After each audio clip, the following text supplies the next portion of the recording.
Um, Hello, we're with Sabine Kurjo McNeil, who is the mother. No, Sorry. I'm the Mackenzie friend. I'm the I lay see. legal advisor. I see. Oh, okay. So you are the uh, advisor to The mother. the mother, and you are now in the UK. No, no, no. I've Oh, left. On Wednesday, I decided to leave London uh-huh. and would go to Germany. I see. And why did you decide to leave? I'm just curious. Because my colleague, another Mackenzie friend, had already read an email that the mother had sent at 3 in the morning, which contained what is called the latest position statement of the local authority. The local authority is the one that has taken the mother's children into care, and they are the ones who are mounting the court proceedings. And they put into that position statement that they were basically thinking about a prosecution against me, where they wanted to gang up with two other local authorities. And why would they want to prosecute you? What harm have you done to anyone? My crime is that I have, supposedly in their view, that I have, in their view, published the videos that the mother recorded of her children after they began to talk about their experiences with their UK father.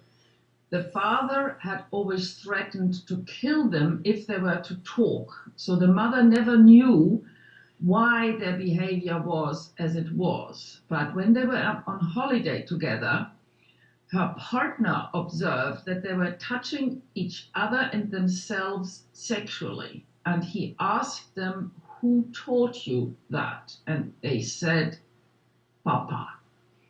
That's how it began, that the children talked, and then they made a few videos, and they called me, and but the mother called me after the children had been taken into care and needed some help.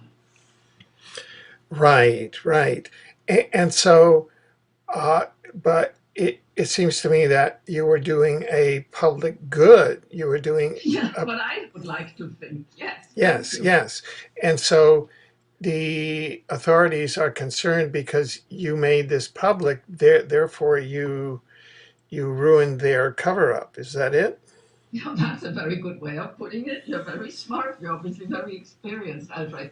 Yes, that's it. I have been campaigning against the secrecy of the family courts in the UK for many years. There's an online petition which has nearly 2,000 signatures. I have taken a petition to abolish adoptions without parental consent to Brussels, to the EU Parliament.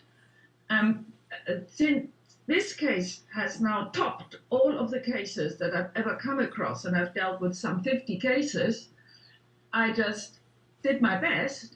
And the best was a position statement that I wrote for the last hearing, which took place on January 26th. And in that hearing, I was not there physically as a Mackenzie friend, but I had provided the paperwork. And in that paperwork, we basically had said either you return the kids or we expose. And the Mackenzie friend and the mother came out saying they clearly have no intention to ever return the children.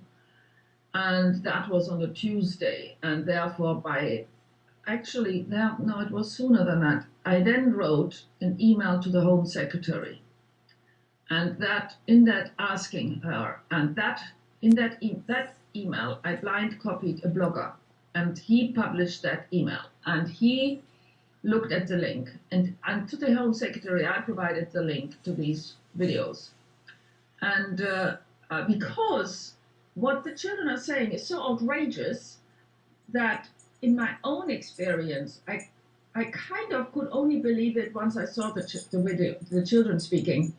when I had read what the mother had written down, it sounded so over the top. And that's why I put it like that into the email to the Home Secretary. And the blogger then looked only at 3 of the 20 videos that I had uploaded onto the Google Drive. When I got them from the mother, they were sort of unsorted and they didn't have proper titles. And I looked at them and I uploaded them and I sent the link to the Home Secretary and I never got an answer. And the blogger encouraged me to remind her and I still haven't had an answer. And I've now asked Justice Goddard to remind her maybe to do the right thing. Justice Goddard is the New Zealand judge who has been asked to chair the National Inquiry into Child Sexual Abuse. And that's one of my blogs. I am also looking into this national inquiry into child sexual abuse because I've seen that child snatching is the beginning. Forced adoptions is 4% of the kids that are snatched. If, whether, when, and how they do get abused is sort of, I don't have statistics about that, but I certainly know that in this particular case, there are not only these 2 kids, but also 20 of them that are involved, and a total of 60 or 70 adults. And the police closed the case, saying crime not confirmed. And I'm about to put together the litany, if you like, of cover-ups to prove the veracity, because the whole thing is that this, because it was so inadvertent that this publication, this explosion started, it wasn't a planned and designed PR strategy. Therefore, the context is missing. The context is the petition. Have you seen the petition? I believe yes, I have.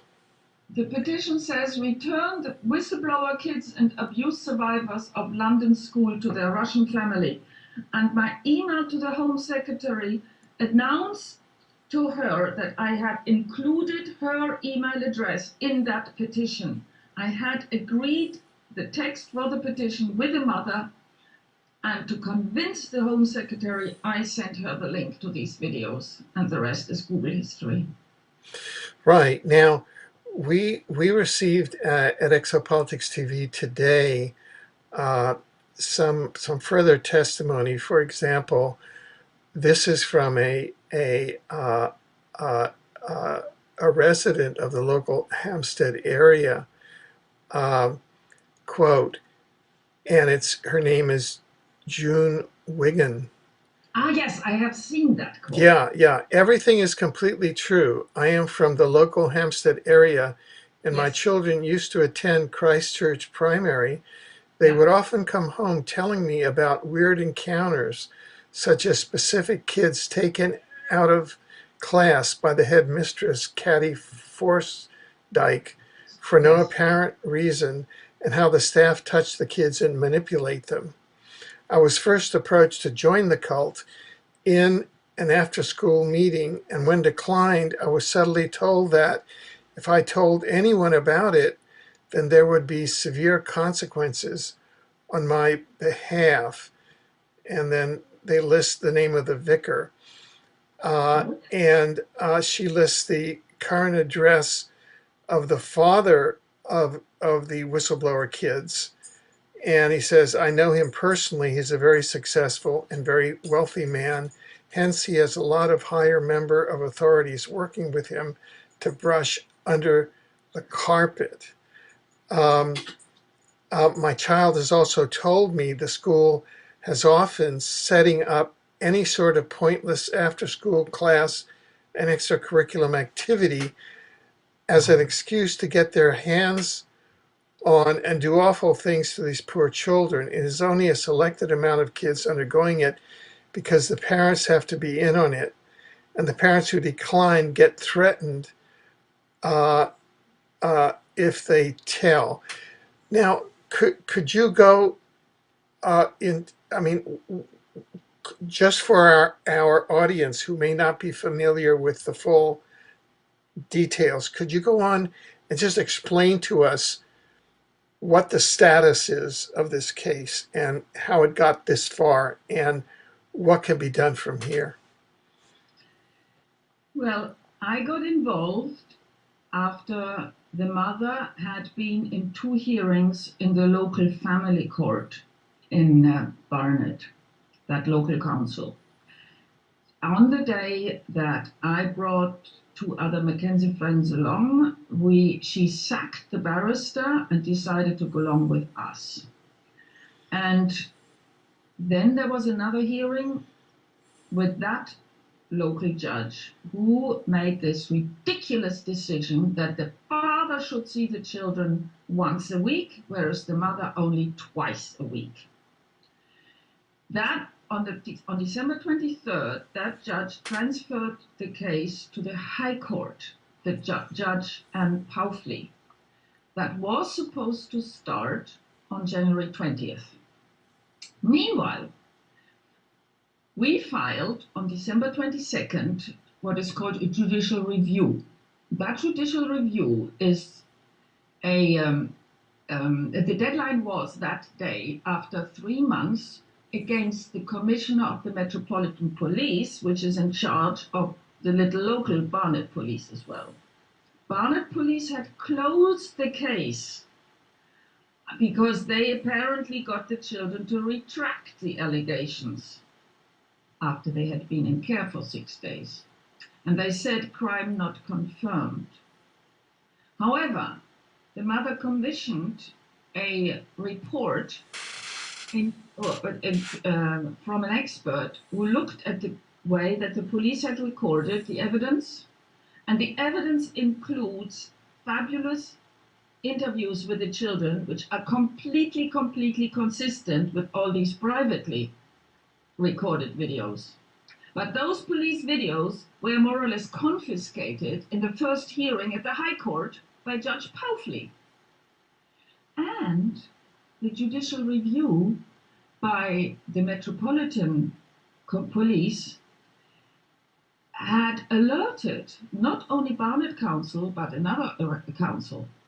Barnet Council of the fact that confidential documents had been used, i.e. these police interviews, and the other council had been alerted because she had mentioned in one of her reports the sibling of a baby P, which was the scandalous case. So a name of a child, God forbid.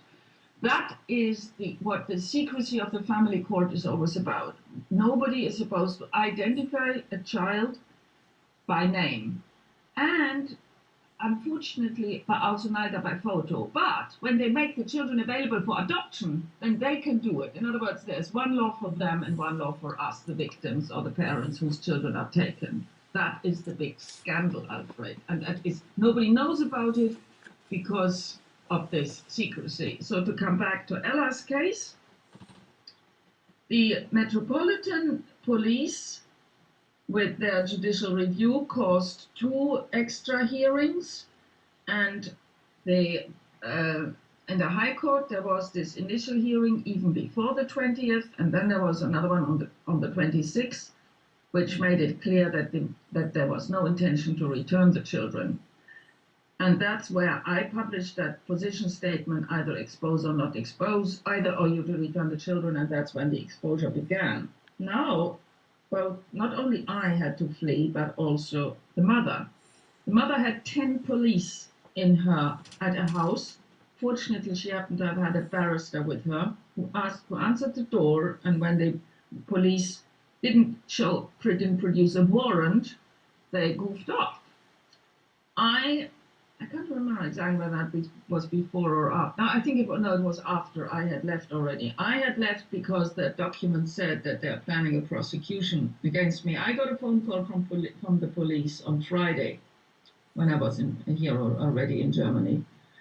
So I know they do this, and what they are doing now, in addition to the High Court case and the judicial review, there is a police investigation that has been instigated by the father and the school who feel harassed. They are using the Harassment Act that feel harassed by the internet publicity caused by these videos. Now, has there been any investigation, though, into the father and into the allegations that the headmistress, Katie Forsythe, and other staff, I mean, there seems to be multiple witnesses here, other parents, a clear pattern of extracurricular activities. This seems to be a continuing pattern at the school. Is this just being swept? Is this just being covered up? Yes, the children were first interviewed on September 4th by a private police constable who happened to have been a family friend. Then on the 5th by Barnet Police. Then again on the 11th when they were taken into care. On the 17th, the videos were recorded when they retracted the statements, and on the 22nd, the police put into their report crime not confirmed, case closed. That's why our deadline was December 22nd for the judicial review. So as far as we know, the father has never been investigated. So nobody at the school has investigated, and that's why the judicial review requests to reopen the case based on the witness statement produced by this that investigated not only the police report but also the children's interviews. They were very critical, both of them. But instead, that witness was also taken to court because she put a name of a sibling of a dead child in there. Now, you seem to be an activist, or rather, you are an activist in this area. Have you encountered a lot of this ritual sexual abuse in the UK? In your experience, ritual sexual abuse of children? I had seen 8 pages of a book on a French blog first that named places and people in the Portsmouth area in the south of England. And I am in touch with a colleague, though, who has a lot of experience. She recognized it, and another colleague who has even more experience. So I myself personally no, but as a group, yes. Yeah. So is there any solicitor that is acting independently on behalf of the children now to protect their rights? I mean, I'm asking a genuine question. Yes, I'm sorry it makes me laugh, because that is when I made the petition for the Brussels Parliament, I called it the systematic patterns of child snatching and forced adoptions in the UK, because they were not interested in individual cases. They wanted to see the patterns. And we now have something like 6,000 or so signatures altogether of parents whose children have been taken. There's an organization called Kafka's that is supposedly there to supply a solicitor who is supposedly working in the interest of the children. But you see, this is the utter hypocrisy that is being institutionalized. Everything claims to take place in the best interest of the child, and it doesn't. And now these kids talk about social services and Kafka's being in on the satanic abuse. Right. And perhaps that is one of the reasons for the heavy police cover-up, is that their sister agency, Social Services, is in fact one of the implementers of the ritual sexual abuse. That would stand to reason. Well, actually, the police themselves are in it as well. The initial document that the mother had sent me contained 16 police stations and names associated with them. The model, in quotes, is the Royal Commission into New South Wales Police in Australia in 1996 or 7, where corruption, reform and pedophilia was the title of the report that was produced. And in the UK, there is one gentleman who's been campaigning, asking for a royal commission. He said nothing less would do, because there has been a document called PI, the Pedophile Information Exchange, that has named high-level people in the 80s already. So this suspicion of high-level pedophiles involved has become very topical in the UK. But that it could be A, right before my doorstep, B, involving a Russian mother and a UK father as the leader of a cult, and that he has so much clout over not just police and social services and local councillors, but ultimately even a high court judge, and besides the family court judge, is pretty surprising. And the police, even the commissioner of the Metropolitan Police and their solicitor, who initiate 2 other councils. I mean, this is pretty horrendous, I would like to say. Right. Could you tell us more about the role of the Russian mother here? Could you give us more detail? Well, she has been very, very good as a litigant in person after she had sacked her solicitors and barrister. It seems as if it was nearly kind of unintended that she received the copies of the police interviews, and therefore the High Court judge confiscated them quite quickly. She has been trying to stand her ground with our help very, very well. But now that, since she had to leave the country when the 10 police were at her house, we, on Tuesday, when the 10-day or 12-day fact-finding hearing is supposed to start, she will be represented by this barrister who was at her house. And meanwhile, all contact with her children has been suspended, at least for 7 days for the time being. This has been right from the beginning, the framing and stitch-up that had been planned. The children were taken on the 11th, and in the police report on the 9th, it had already been said, more or less, that her partner was to be stitched up and she was supposed to be labeled as having mental health problems. Well, far from that being the truth, but that's the pattern that we've been observing. Alfred, there are at least a dozen cases that we could point to where the abusive father has been given the residence right over the child. And we can see that in this case as well, the children, if this internet explosion hadn't happened, I could have guaranteed you that the father would have had gotten the residence order over the children, whereas they had lived with the mother all their lives. There had been the Camden Council, where she was originally living, had praised her for her parenting abilities. They were not sent to school for 3 months when they were with the foster carers initially. The foster carers noted that and how they had nightmares because, after all, the father had threatened to kill them.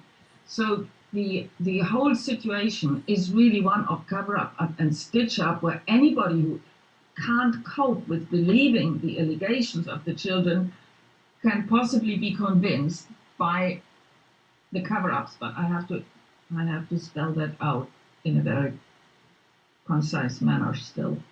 Now, do you have a solicitor in the UK that's representing your interests? Not yet. I have contacted somebody because I was told that when the police when they wanted to know when I'm coming back, and I said, I don't know. And I said that, so they mentioned appointment, and somebody else to whom this kind of thing has happened, who has been advising as well, she said, you need to have a solicitor and you need who accompanies you to the appointment.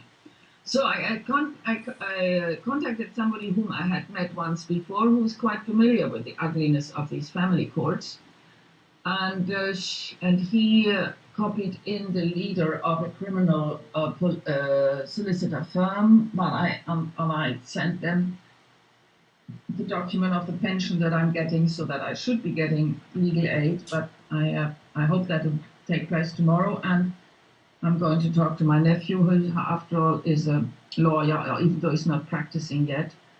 But and a friend of mine has put up feelers. I feel I need to look at the German lawyer as well.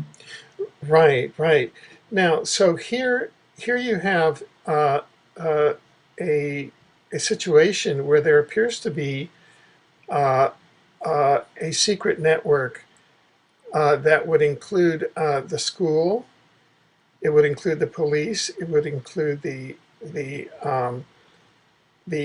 family care agencies, the social service, the social service agencies, which are going against the clear uh, testimony of the mother, going again Excuse me. against the We're talking about the testimony of the children, yeah, not yeah, the going against the clear testimony of the children, the clear testimony of the mother, and the testimony of of witnesses. I mean, we're a news agency in Canada, and we're getting testimony from other parents that say that similar similar acts have occurred to their children, and their children are giving similar testimony as to what happened at Christ Church School in in in Hampstead. So, what is going to get this to give?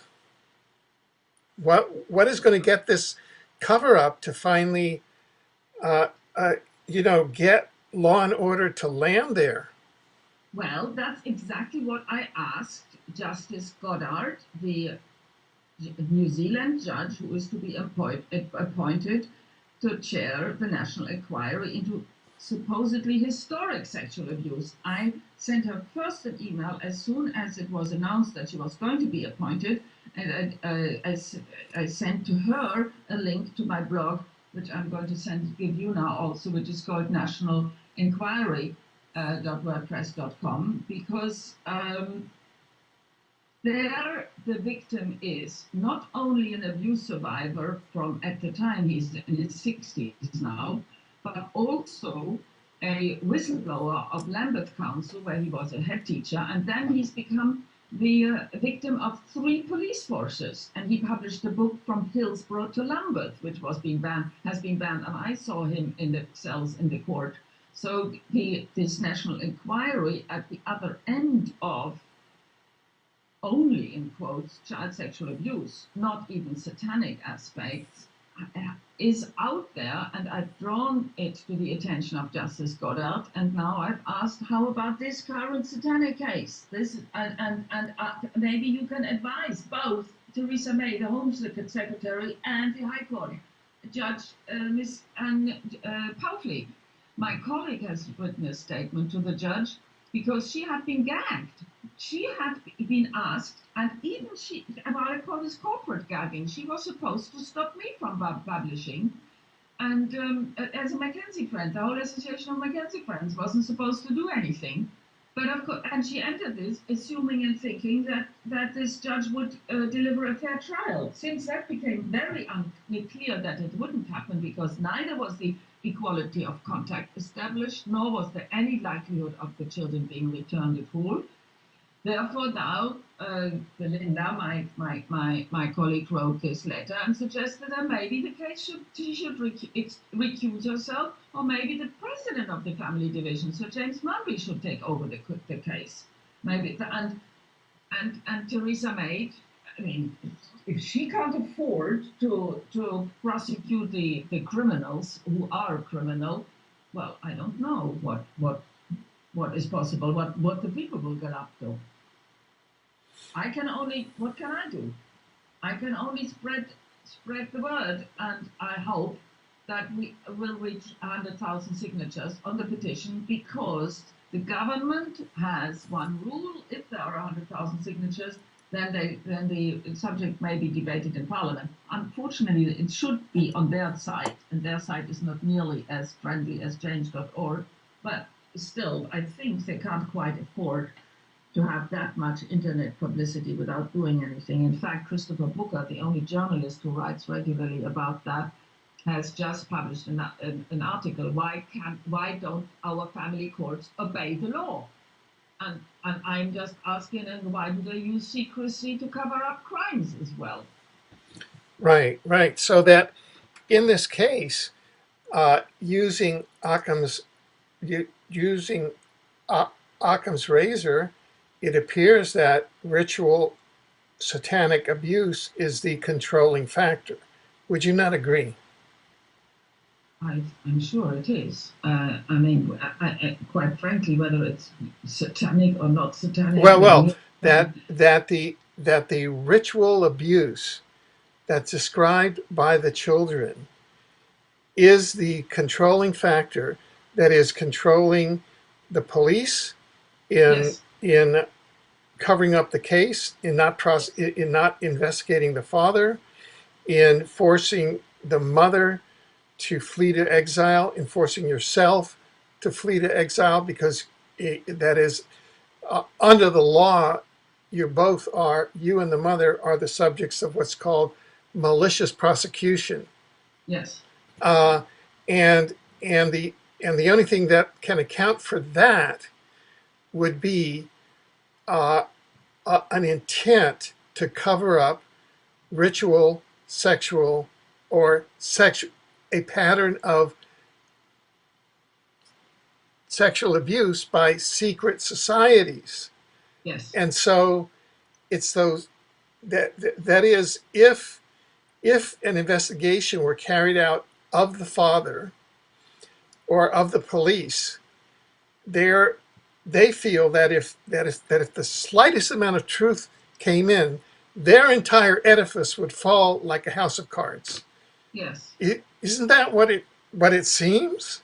Yes, yes, yes. That's what it boils down to, and that's exactly why the police closed the case without investigating properly. Right, right.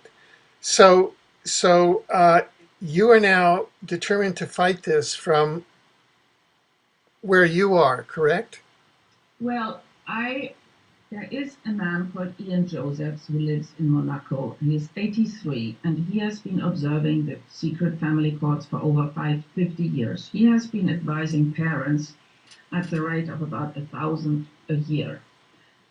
When I met him first, his website is called forcedadoption.com.